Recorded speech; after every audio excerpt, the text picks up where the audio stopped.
E aí, galera, bom dia.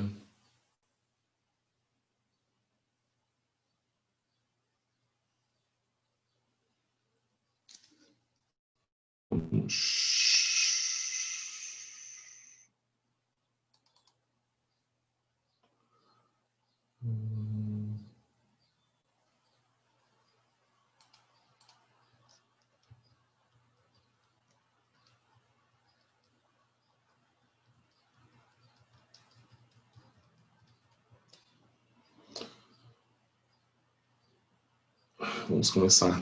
Galera, eu não esqueci de vocês não, estou preparando.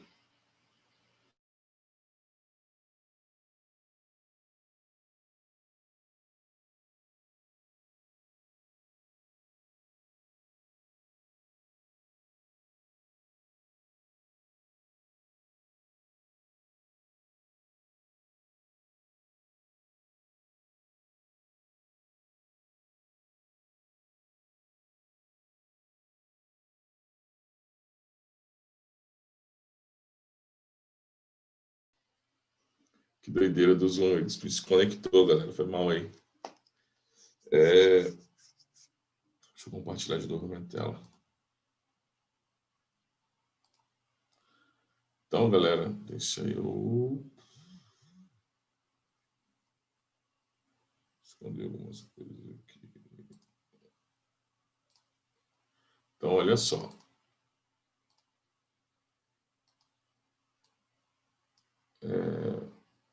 Nós vamos começar a falar de lentes hoje, perfeito? Então, hoje eu falo de lentes.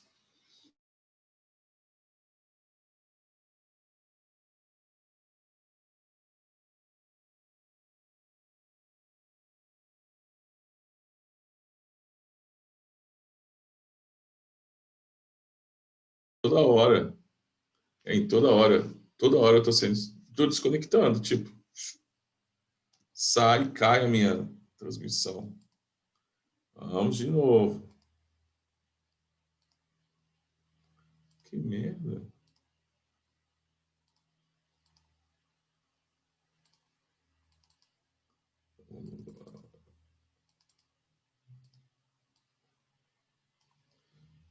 Então, galera, ó, vamos ver se vai dar certo agora.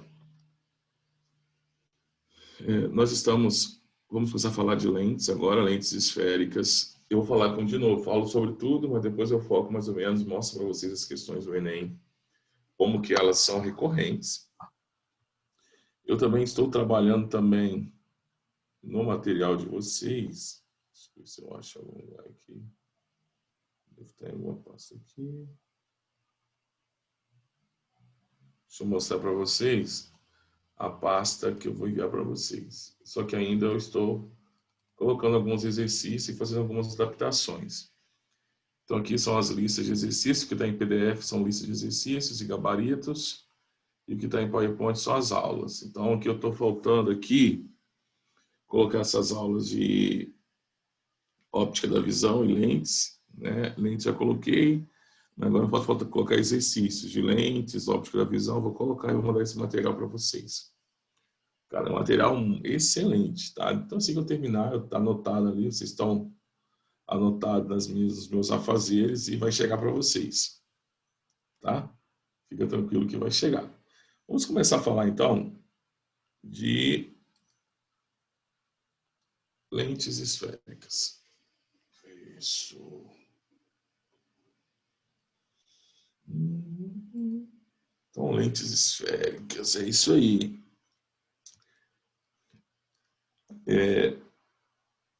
Galera, nós vamos entender de nomenclatura das lentes, as suas aplicações. O Enem nunca caiu a parte matemática de lentes, mas, como eu disse para vocês, né, nós vamos estudá-la também. Então, vamos por etapa, né? Então, vamos por etapa. Primeira etapa, vocês estão vendo aí que eu tenho vários desenhos, eu coloquei uma lupa, coloquei ali um binóculo, né, um monóculo ali, né, um monóculo onde pode estar associado a uma lente, provavelmente a uma lente, né, a uma câmera fotográfica, uma lente de contato. Então, nosso objetivo é entender como que funcionam e quais são as suas aplicações. Coloquei aqui também um copo desses em formato de cálice, e dentro desse cálice está formando ali a imagem daquele palestrante. E olha a imagem daquele palestrante, ela é invertida, né? Olha a imagem invertida daquele palestrante formado dentro do copo. Que isso está acontecendo? E aí a gente começa com uma definição bem arcaica ainda, a definição, na realidade, o porquê dessa descoberta, o porquê da necessidade, e porquê, como que se deu esse descobrimento disso. Na realidade, esses materiais com a capacidade de ampliar a visão humana surgiu dessa mesma necessidade. Nós queríamos enxergar o que a nossa capacidade visual não nos permitia. Né? E, além disso, percebeu-se que nós conseguia resolver alguns problemas visuais caso esse indivíduo fosse acometido. Então, as lentes surgiu da necessidade humana ou de fazer uma correção para um distúrbio fisiológico, anatômico do indivíduo, ou para tentar enxergar estruturas microscópicas, aquela que a sua capacidade visual não nos permitia, ou então para enxergar objetos com distâncias astronômicas, objetos muito longe, que também a visão humana não permitia essa observação. Então, essa foi a necessidade, a curiosidade que fez a descoberta desses objetos tão fantásticos chamados lentes. Nós agora vamos começar a classificar essas lentes. A primeira classificação dessas lentes, a classificação, são de acordo com o formato das bordas. As bordas são as extremidades. Então, repare que as extremidades dessas lentes aqui, as extremidades delas, são finas. Todas, independente do formato, sim, independente do desenho que ela apresenta, ela tem a borda fina. Então, essas lentes, chamadas lentes de bordas finas, e serão representadas por um traço biorientado. Então, toda vez que vocês enxergarem esse desenho aqui, eu estou me referindo a uma lente de bordas finas. As lentes de bordas finas sempre terão seu sobrenome terminado com a palavra convexa. Então, biconvexa, plano convexa, côncava convexa. Então, toda lente de borda fina terá o sobrenome a palavra convexa. Se eu tenho lentes de bordas finas, eu também terei lentes de bordas grossas. Repare que as extremidades dessas lentes são mais grossas do que o centro dela. Então, lentes de bordas grossas. A lente de bordas grossas terá uma representação assim, ou pode aparecer assim também, um segmento de reta. Perfeito? Então, apareceu um ou outro desenho, eu estou me referindo a lentes de bordas grossas. As lentes de bordas grossas, diferente das de borda fina, que tem um sobrenome convexo, vai ter o sobrenome côncavo. Então, bicôncava, plano côncava e convexo côncava. Fechado? Bicôncava, plano côncava, convexo côncava. Tranquilo?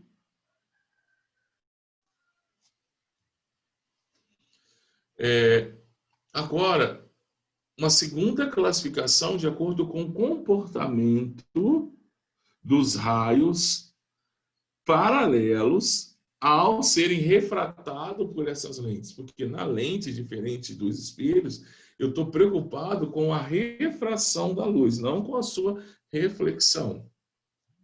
Tá claro? Então, a primeira classificação, e a classificação mais comum, não seria mais comum, é a mais observada no cotidiano, porque essas lentes estarão imersas provavelmente no ar, e o ar é o que tem o menor índice de refringência, que é 1, todos os outros meios terão índice maior do que 1. Então, quer dizer que se essa lente for exposta não ao ar, à atmosfera, consequentemente, com certeza, o seu material, independente do material que ela for construída, terá um índice de refração superior ao meio, ao ar. Então, esse primeiro caso é o caso mais comum, é o caso que a gente vai levar para fazer todas as nossas observações. Só que jamais eu posso falar que é verdade que toda lente de borda fina será convergente. A lente de borda fina só será convergente se ela for exposta a um meio de índice de refração menor do que o dela. Então, se eu pego essa lente do meu óculos, sei lá, suponhamos que é uma lente de borda fina, e levasse ela para um outro meio diferente do ar, e esse meio tivesse um índice de refração maior do que a lente dos meus óculos, ela não teria o comportamento convergente. Claro que meu problema visual não é miopia, nem astigmatismo, não, nem hipermetropia. Meu problema é astigmatismo. Então, a minha lente é um outro tipo de lente. Vai aprender mais na frente. Só estou dando um exemplo. Então, para a maioria das utilizações, utilidades, aplicações, as lentes de bordas finas terão um comportamento convergente. Por isso que, a partir das nossas observações no cotidiano, nós vamos generalizar e vamos considerar, olha para o que eu estou falando, considerar que toda lente de borda fina será convergente. Já a lente de bordas grossas terão um comportamento divergente. Independente da lente. Professor, é uma lente biconvexa, é uma lente plano-convexa, é uma lente côncavo-convexa, comportamento convergente. Professor, é uma lente bicôncava, plano-côncava, convexo-côncava, é uma lente que divergente para a maioria das aplicações que o homem utiliza no cotidiano. Porém, eu tenho um segundo caso, que seria como uma exceção. Né? Se eu pego essa mesma lente de bordas finas e levo ela para um meio que tiver um índice de refração maior do que o dela, ela deixa de ter comportamento convergente e passa a ter comportamento divergente. Por isso que eu não posso categorizar e falar que toda lente de borda fina é convergente. Não, tem exceção. Depende do meio. Para as aplicações humanas, as lentes que nós utilizamos de bordas finas terão comportamento convergente para as aplicações humanas. Tá claro? Já a lente de borda grossa, cuja ela for levada para o meio de índice de refração maior do que o dela, ela deixará de ter comportamento divergente e passará a ter comportamento convergente. Mas, como eu disse, que as aplicações humanas, essas lentes estão imersas na atmosfera, depois você não colocar no microscópio, mas está imerso na atmosfera, meu garoto. Mas se eu colocar na lupa, está imerso na atmosfera. Seu óculos está imerso na atmosfera. Então, as aplicações humanas diz, né, que nós utilizamos, essas lentes estão imersas na atmosfera, e o índice de refração da atmosfera é menor do que qualquer outro material, então lentes de bordas finas, a partir de agora, nós vamos generalizar que terão comportamento convergente e lentes de bordas grossas terão comportamento divergente. Show? Independentemente das lentes, convergente ou divergente, que agora, ó, tá vendo? Eu generalizei. Professor, é sempre assim? Nós sabemos que não é sempre. Eu só estou generalizando para a gente continuar o nosso estudo. As nossas lentes convergentes e divergentes sempre terão dois pontos, que eu não vou chamar mais de centro de curvatura, mas a ideia é a mesma. Tem autores que continuam chamando esse ponto A aí de centro de curvatura, mas na realidade aqui é o ponto antiprincipal. Eu tenho dois pontos antiprincipais, dois focos e um centro óptico. Eu não chamo mais vértice aqui, eu chamo de centro óptico, que é esse ponto de interseção entre a lente e o eixo imaginário. O foco, repare que eu não tenho mais raio, tá vendo? Eu tenho ponto antiprincipal. Esse foco principal, ele é determinado experimentalmente, ele não é mais determinado como nos espelhos esféricos, que devido ao seu formato, não é mais, agora é experimentalmente.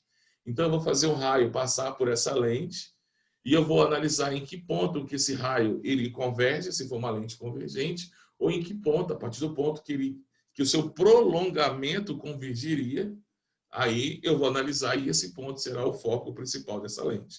Eu terei dois focos e dois pontos antiprincipal, um chamado de objeto e outro chamado de foco e ponto antiprincipal da imagem. Nós vamos entender o porquê quando eu colocar a formação das imagens para vocês. Mas não precisa ficar muito preso a isso, não. Só os pontos. Ah, tem 2 pontos, lente principal, 2 focos. Ponto.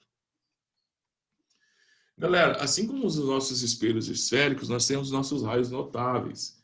Professor, quem são esses raios notáveis? Esses raios notáveis são os comportamentos dos raios que eles terão a partir do momento que eles passam por essa lente. Nós vamos ver, são 4 também. E, cara, é análogo aos espelhos esféricos. Se você aprendeu espelhos esféricos, você aprende aqui também. Então, primeira aplicação. Eu peguei uma lente convergente e eu vou fazer um raio incidir nela. O raio incidiu paralelamente. O que acontecia nos espelhos? Ele batia, refletia e saía pelo foco. Só que aqui eu não estou preocupado mais com a reflexão. Professor, ocorre a reflexão? Sim, toda refração é acompanhada de uma reflexão. Mas eu não estou preocupado mais com o raio refletido e sim com o raio refratado. Esse raio refratado, professor, ele vai para onde? Ele vai refratar e vai passar pelo foco. Só que agora, nessa lente convergente, o outro foco, eu chamo de foco da imagem. Show? Então, todo raio que incide paralelamente ao eixo principal em uma lente, se essa lente for convergente, ele converge passando pelo foco. Show? Segundo raio. Professor, todo raio que incide passando pelo foco nos espelhos esféricos refletia paralelamente. Aqui não vai refletir, vai convergir, vai refratar paralelamente. É a mesma coisa, só que ao invés de reflexão, refração. Terceiro raio.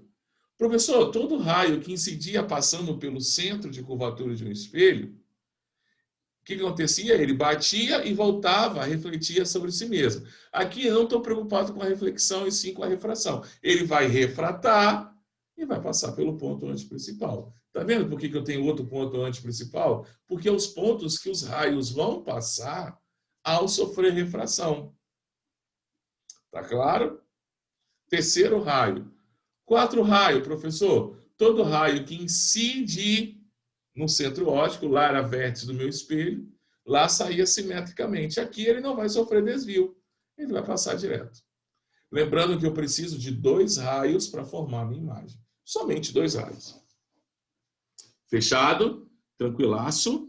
Então, 4 raios. Todo raio que incide paralelamente ao eixo principal refrata e converge passando pelo foco. Todo raio que incide passando pelo foco refrata e sai paralelamente ao eixo principal. Todo raio que incide passando pelo ponto antiprincipal sofre refração e converge passando pelo ponto antiprincipal. E todo raio que incide passando pelo centro óptico não sofre desvio. Ponto. São os 4 raios. Vou passar para a gente sobre as lentes divergentes. Só que não precisa ficar preso a esses raios das lentes divergentes. Porque assim como os espelhos convexos, as lentes divergentes só formam um tipo de imagem. Mas eu vou mostrar para vocês.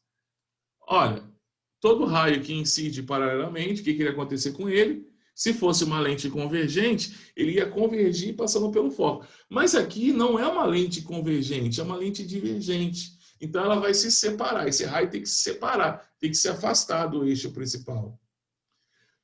Mas o raio não passa, mas o seu prolongamento passaria. Por isso que na lente divergente, tanto o foco quanto o ponto antiprincipal da imagem é colocado à esquerda dessa lente. Porque serão os pontos aonde as projeções dos raios refratados passarão. Show? Professor, como que esse raio, numa lente divergente, vai passar pelo foco? Se ele está vindo da esquerda, não tem como. Porém, o seu prolongamento tem. Então, ó, ele viria, se ele não tivesse a lente, ele passaria pelo foco principal, seu prolongamento passaria, mas ele não. Show? Aí, ó, sai paralelamente. Se ele não tem como passar pelo foco, ele também não tem como passar pelo ponto antiprincipal, mas seu prolongamento tem. O que acontece com ele? Ele não vai convergir, ele vai divergir, e olha por onde que os seus prolongamentos vão passar pelo ponto antiprincipal, nesse caso da imagem. Todo raio que incide sobre o centro óptico, assim como nas lentes convergentes, não sofre desvio. Ponto. Galera, seguindo. Agora, o que nós iremos fazer? Nós iremos colocar objetos aí, né, objetos diante dessa lente convergente, e nós vamos traçar raios, pelo menos 2, e nós vamos ver como é que essas imagens serão formadas de acordo com a posição desses objetos. Então, para lentes convergentes, eu também terei 5 posições possíveis para esse objeto postado diante dessa lente. Além do ponto antiprincipal, sobre o ponto antiprincipal, segunda, além do ponto antiprincipal, sobre o ponto antiprincipal, entre o ponto antiprincipal e o foco, sobre o foco e entre o foco e o centro óptico. Para lentes divergentes, eu só não independe do ponto que eu coloco. Ponto. Então, para lente divergente, só tem uma imagem que independe da posição. Agora, para lentes convergentes, sim, a posição interfere no tipo de imagem.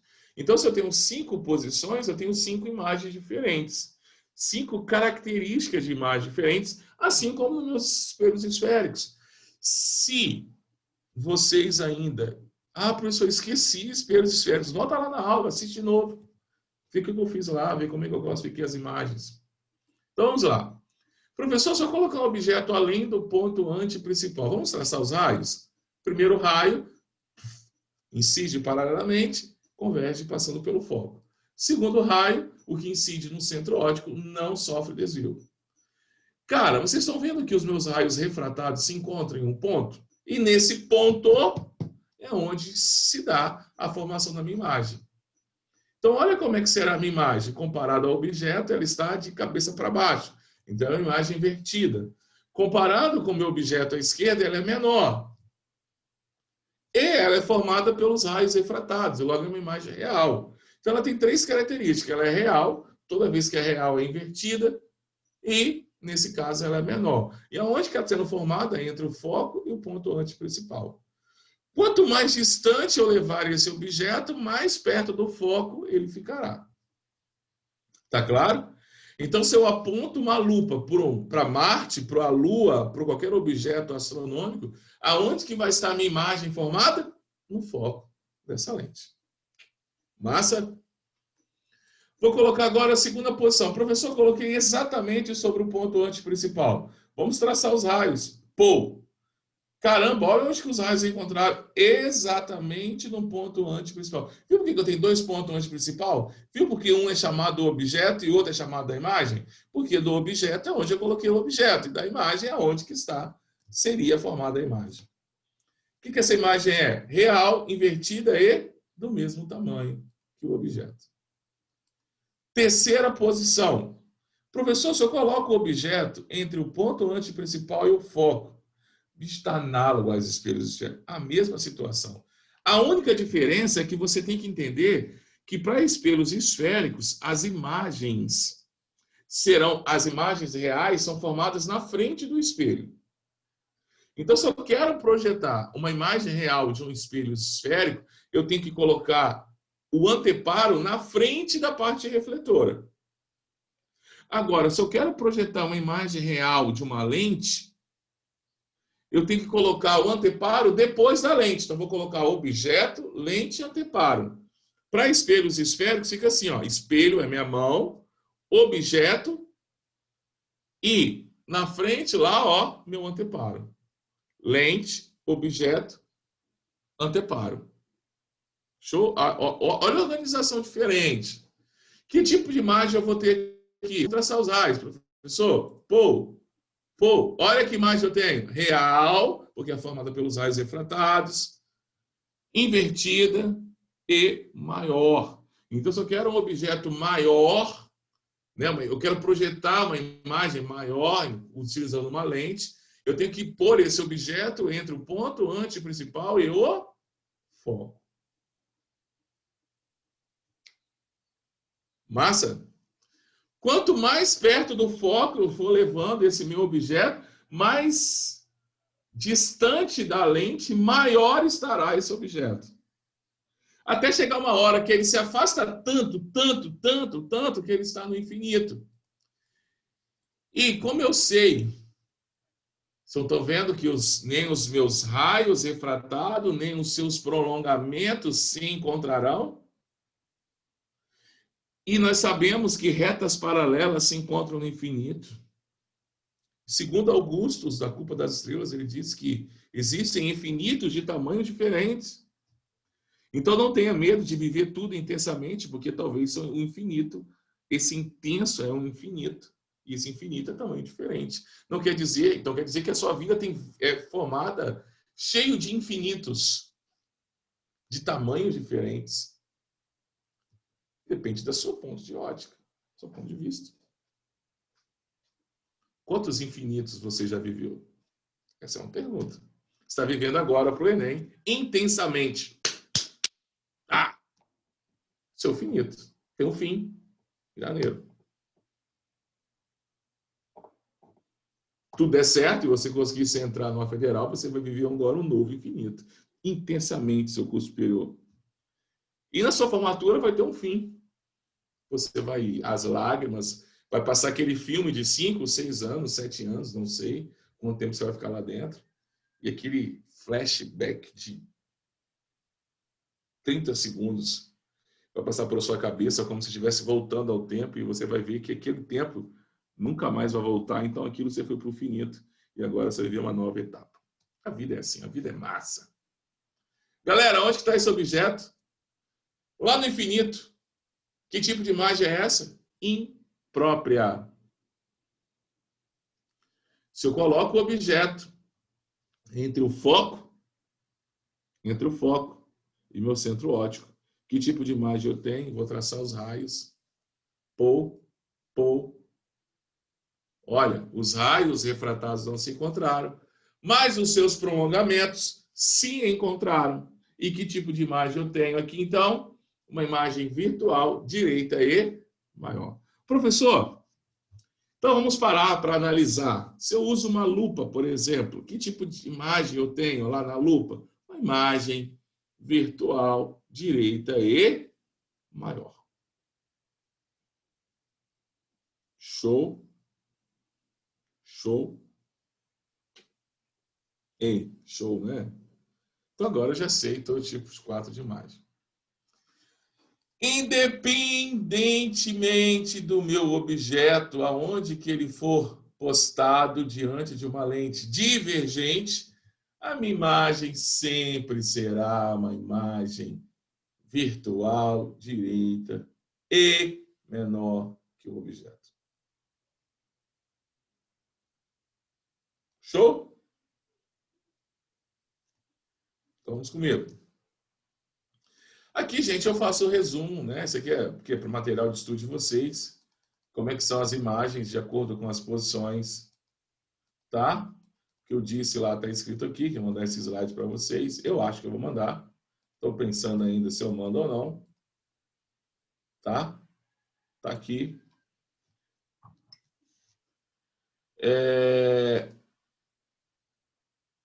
Aqui seria só uma observação para vocês. Então, olha só. O meu objeto é as letras do jornal, é o jornal. Eu coloquei essa lente aqui, olha só, olhando pela lente e fora da lente.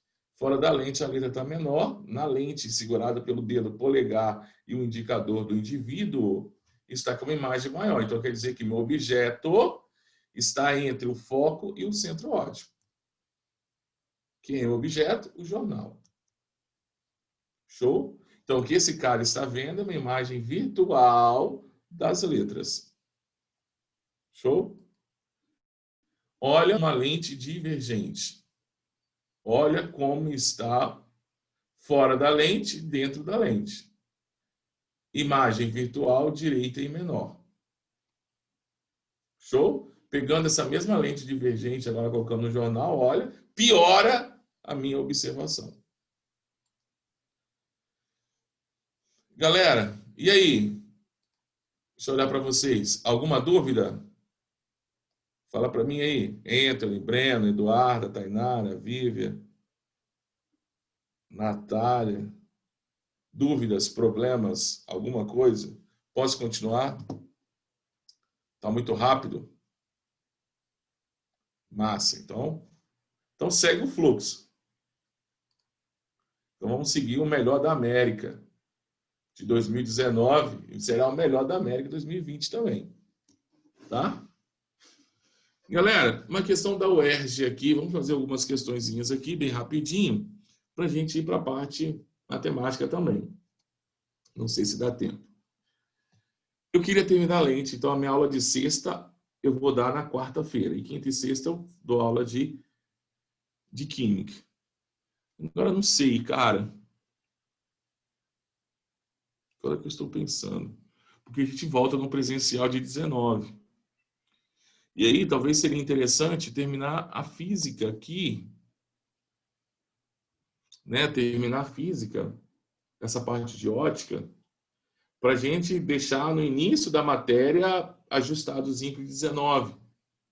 Então, como nós iríamos começar,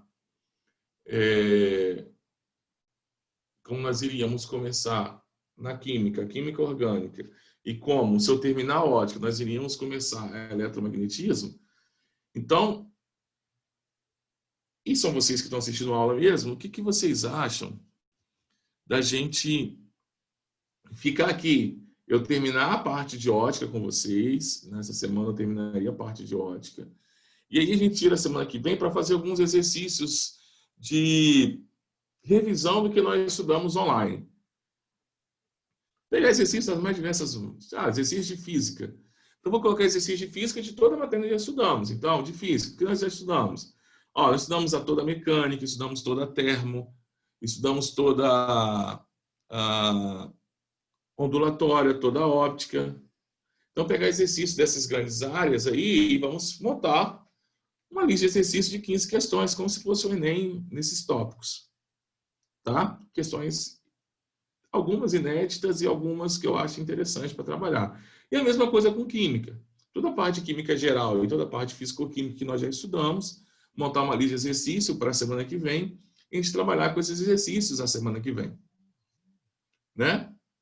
E aí, a gente não começa um assunto virtual antes de a gente ver como é que vai ser o retorno de 19. O que vocês acham? Fala para mim aí. Fala em áudio aí, para poder eu ver, ou sentir firmeza na fala de vocês. Então, beleza?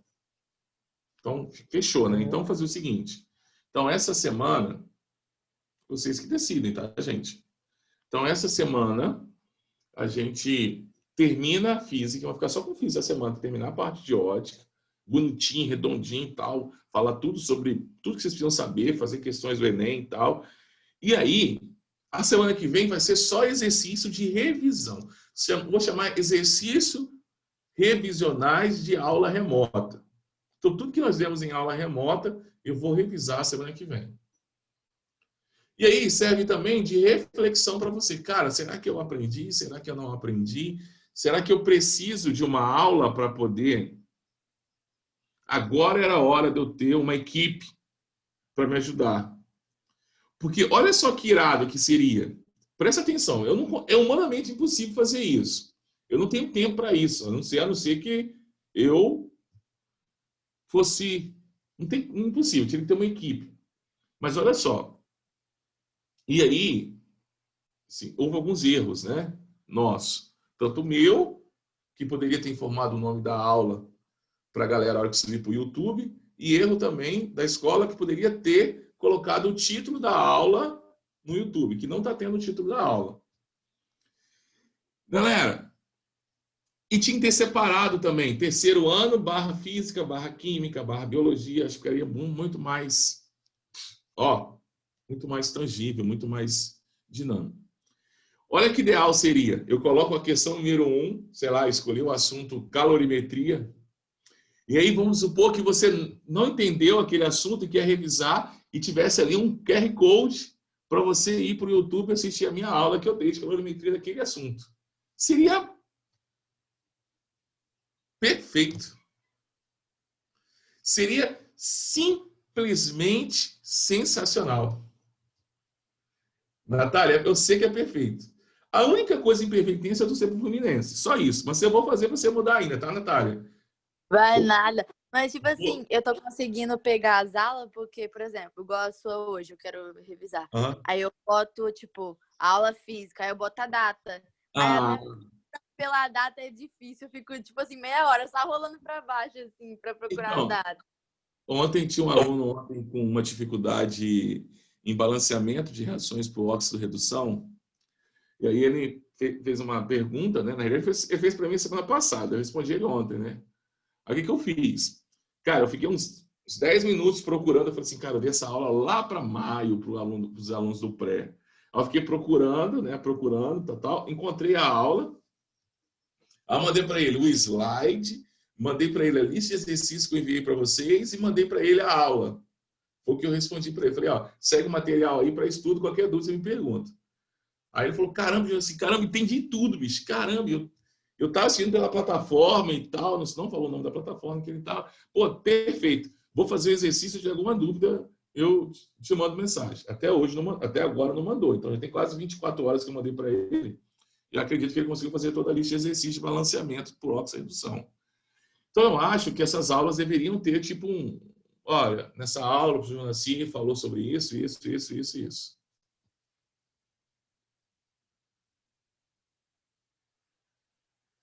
Perfeito. Obrigado, Natália. Tamo junto. E nós acabamos de fazer um pacto agora. Se eu conseguir entrar na Federal, você vai deixar eu sempre Fluminense e eu vou te dar uma camisa do Flamengo. Se virar torcedor do Flamengo, vai combinar. Aprovação na Federal e camisa do Flamengo. Olha, nova flamenguista. Ah, fica massa, Natália. Então vamos lá. Isso tem tudo a ver com o Flamengo, Natália. Você é inteligente, inteligente, pessoas inteligentes para o Flamengo, pessoas inteligentes, pessoas de boa, simpática, agradável. Tem que ser flamenguista, não tem jeito. Todas as características. Então vamos lá. As figuras abaixo representam raios solares incidentes sobre 4 lentes distintas. Galera, 4 lentes distintas. Se eu perguntasse para vocês qual seria o nome dessa lente? 2. Nomenclatura. Já caiu no Enem, nomenclatura de lente. Fala para mim, que nome é esse? Essa 2. Como é que eu daria o nome a essa lente? É uma lente de bordas finas. Qual o nome dela? Fala aí. Biconvex. Biconvex. E essa 3? Bicôncavo. E a 4? Plano côncavo. Perfeito. Memorizar nomenclatura. Lembrando que lentes de bordas finas sempre terão sobrenome convexo, vai terminar com a palavra convexo, e lentes de bordas grossas terminam com a palavra côncavo. Não tem erro, é muito simples. Deseja-se incendiar um pedaço. Se eu quero incendiar um pedaço de papel, eu preciso concentrar esses raios no papel. Então, eu preciso que meu objeto está no infinito, os raios estão vindo paralelo, e eu vou juntar esses raios num ponto. Cara, se eu quero juntar esses raios num ponto, 2 é um dióptro plano. Não vai servir, não vai ter utilidade para mim. Tá? 2. Opa, essas lentes de bordas finas, quando imersa em um meio que eu vou considerar, que ele não me diz nada para poder ficar na dúvida, em meios de índice de refração menor do que o dela, terão um comportamento convergente. Então, a única lente que soma para a gente é a 2. Show? Já que 3 e 4 vão separar esses raios. Galera, observe o diagrama. Eu tenho olha, ele fala que são representados o objeto AB. Então, isso aqui é meu objeto. uma lente convergente, que é ele, perfeito. F1 e F2 são os focos. Então, olha só, o aluno poderia confundir que esse A é o ponto onde principal, mas não é. Esse A é onde inicia e B é onde termina meu objeto. Esse objeto está colocado entre o foco e o centro óptico. Que tipo de imagem ele forma? Fala para mim. Objeto colocado em uma lente convergente entre o foco e o centro óptico. Que tipo de imagem forma? Fala aí. Virtual, direita e maior. Virtual, se ela é virtual, ela tem que ser direita, não existe virtual invertida. Perfeito? Então, olha só, mesmo que eu não saiba, eu já posso riscar A, porque real e direita não dá certo. Eu posso riscar a letra E. Então, de 20%, eu aumentei minha probabilidade de acerto de 33%. Aí você vai para o Enem e conta quantas B você marcou, quantas C você marcou e quantas D você marcou. A ideia do INEP é que tem aproximadamente 9 questões A, 9C, 9D. Foge um pouquinho, às vezes tem 10, 11, mas a ideia é buscar esse número, tá? Então, se você quer buscar homogeneidade na sua prova ao chutar, busque esse número 9 para as suas alternativas. Então, suponhamos que você marcou já um monte C e um monte D, você marcaria, chutaria a letra B aqui nesse caso. Mas vamos ver qual a letra que é. Vou traçar os raios. Ó, já ouviram isso? Ei, já ouviram essa dica de chute aqui?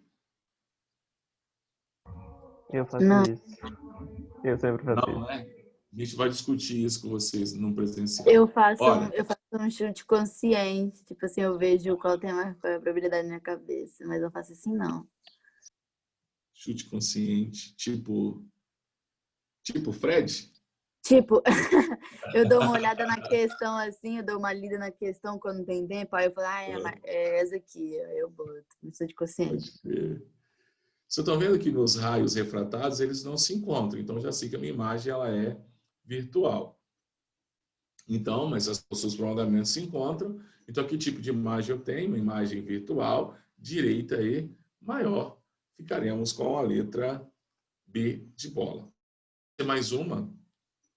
Galera, o diagrama mostra um objeto O, sua imagem I e o trajeto de 2 raios luminosos que saem do objeto.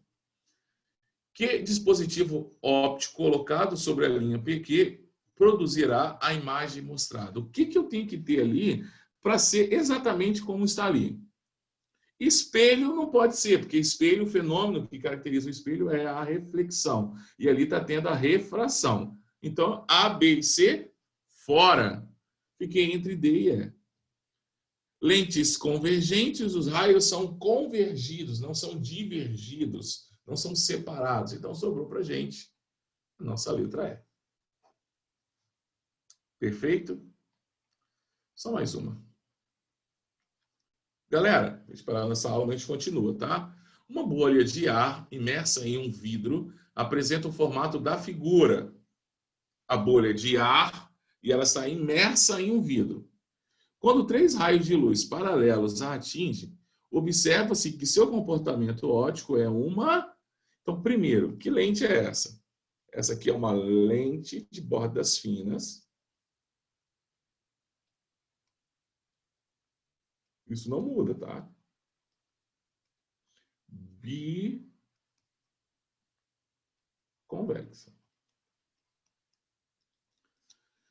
Isso não vai mudar. Só que tem um problema. Ela é feita de ar. Então, aqui eu tenho ar e aqui eu tenho vidro. O índice de refração do ar, que nesse caso é a minha lente, é menor do que o índice de refração do vidro, que nesse caso é o meio em que ela se encontra. Então, eu tenho aquele caso daquela exceção.